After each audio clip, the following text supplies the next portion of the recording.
Praise the Lord. நீதிமொழிகள் 18ஆம் அதிகாரம் 12ஆம் வசனத்தை நாம் வாசிக்கும் பொழுது, அழிவு வரும் முன் மனுஷனுடைய இருதயம் இருமாப்பாய் இருக்கும், மேன்மைக்கு முன்னானது தாழ்மை என்று சொல்லி நாம் வாசிக்கிறோம். பிரியமானவர்களே, இந்த வசனத்துல சாலமோன் ராஜா சொல்லுகிற ஒரு காரியம் என்ன? மனுஷனுடைய இருமாப்பு நிமித்தம் அவனுக்கு அழிவு வரும். ஆனால் அதே மனுஷன் தாழ்மையா இருந்தானே என்றால் கர்த்தரே அவனை மேன்மைப்படுத்துவார். பிரியமானவர்களே, தாழ்மைக்கு பெரிய ஒரு பரிசு மேன்மை. பிரியமானவர்களே, இன்றைக்கு நாம் தாழ்மைப்பட்டவர்களாய் இருக்கும் பொழுது கர்த்தர் நம்மளை மேன்மைப்படுத்துகிறவர். நம்ம நினைச்சு கூட பார்க்காதபடிக்கு கர்த்தர் நம்மளுடைய தலையை உயர்த்துவார். பிரியமானவர்களே, ஆனால் நமது இருதயம் இருமாப்பா இருந்தால், இருமாப்பானா நமக்கு புரிஞ்ச மாதிரி சொல்லணும்னா, ஒரு சில பேர் சொல்லுவாங்க பாருங்க, எப்படி திமிர் பிடிச்சிட்டு இருக்கான் பாரு, பண திமிரு பிடிச்சவன், ஆஸ்தி திமிரு பிடிச்சவன், அவனுடைய குணமே அப்படிதான்.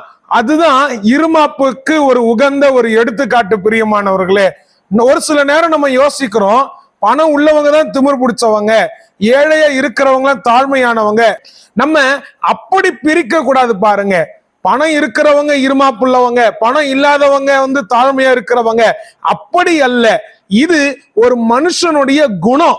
அவன் ஆஸ்தி உள்ளவனா இருந்தாலும் சரி, ஆஸ்தி இல்லைனாலும் இருந்தாலும் சரி, அவனுக்கு தாழ்மை என்ற குணம் இருந்தால் மேன்மைப்படுத்துகிறவர் கர்த்தர். அதே பணம் இல்லைனாலும், ஆஸ்தி அவனிடத்துல இல்லைனாலும், அவனுக்கு இருமாப்பு இருந்தால் அதே தரித்திரத்தில் தான் இருக்க முடியும். பிரியமானவர்களே, அதனாலதான் இங்க சாலமோன் ராஜா சொல்றாரு, ஒரு மனுஷனுடைய அழிவு அவனுடைய இருமாப்பு நிமித்தம் வருகிறது என்று சொல்லுகிறார். பிரியமானவர்களே, இதற்கு எடுத்துக்காட்டாக லூக்கா எழுதின சுவிசேஷம் 16ஆம் அதிகாரம் 19வது வசனத்திலிருந்து நம்ம பார்த்தோம்னா, இயேசு கிறிஸ்து லாசருவை குறித்தும் ஐஸ்வர்யவானை குறித்தும் கர்த்தர் சொல்லுகிறார். அங்க ஐஸ்வர்யவான் அவன் இந்த லாசருவை ஒரு மாதிரி பார்த்து இருமாப்புள்ளவனாய் காணப்படுகிறான். எப்படி அவன் இருமாப்புள்ளவனாய் இருந்தான் அப்படின்னு பார்த்தோமே என்றால், அவன் மரித்த பிறகு அவன் நரகத்துக்கு போயிடுறான். லாசருவை பார்க்கறான், இந்த லாசரு ஆபிரகாமுடைய மடியில இருக்கிறான், ஆனா நம்ம இந்த அக்கினி நரகத்துல இருக்கிறோமே என்று சொல்லி ஆபிரகாமிடத்துல சொல்றான், என்னுடைய சகோதரர்கள் இன்னும் பூமியில வாழ்ந்துட்டு இருக்கிறாங்க, அந்த சகோதரனிடத்துல இப்படி ஒரு வாழ்க்கை இருக்குது, பரலோகம் நரகம் என்று சொல்லி அதை குறித்து சொல்றதுக்கு லாசருவை அனுப்பிடுங்களே அப்படின்னு சொல்லும் பொழுது, அங்க ஆபிரகாம் சொல்றாரு, அதை சொல்வதற்கு மோசே இருக்கிறார், அதை சொல்வதற்கு தீர்க்கதரிசிகள் இருக்கிறார்கள் என்று சொல்லுகிறார். அங்க ஆபிரகாம் சொல்றாரு, அங்க இருக்கிற தீர்க்கதரிசிகள் சொல்றதை கேட்கலனா இங்கிருந்து அனுப்பப்படுகிற லாசருடைய குரலையும் கேட்க மாட்டாங்க என்று சொல்லுகிறார். பிரியமானவர்களே, அப்ப ஐஸ்வர்யவானோ அப்படிப்பட்ட வாழ்க்கையை தான் அவன் வாழ்ந்து கொண்டிருந்தான். தீர்க்கதரிசிகள் சொல்றது அவன் கேட்கல. அவனுடைய மனதுல ஒரு திமிர் இருந்தது, இருமாப்பு காணப்பட்டது. அது நிமித்தம் அவன் அழிவுக்கு நேராய் போனான். பிரியமானவர்களே, ஆனால் லாசரு அவன் ஏழை மனிதன் தான், ஆனால் அவனிடத்துல தாழ்மை இருந்ததுனால, தீர்க்கதரிசிகள் சொன்ன வார்த்தைக்கு கீழ்ப்படிந்ததுனால, கர்த்தருடைய வார்த்தைக்கு அவன் செவி கொடுத்ததுனால, கர்த்தர் அவனுடைய தாழ்மையை பார்த்து அவனை மேன்மைப்படுத்தினார். பிரியமானவர்களே, இன்றைக்கு நாம் எப்படிப்பட்டவர்களாய் இருக்கிறோம்? அங்க லாசரு ஐஸ்வர்யவானை நம்ம பார்த்தோம் பாருங்க. ஆரம்பத்துல லாசருக்கு கடினமான ஒரு வாழ்க்கை, ஐஸ்வர்யவானுக்கோ ரொம்ப சந்தோஷமான வாழ்க்கை.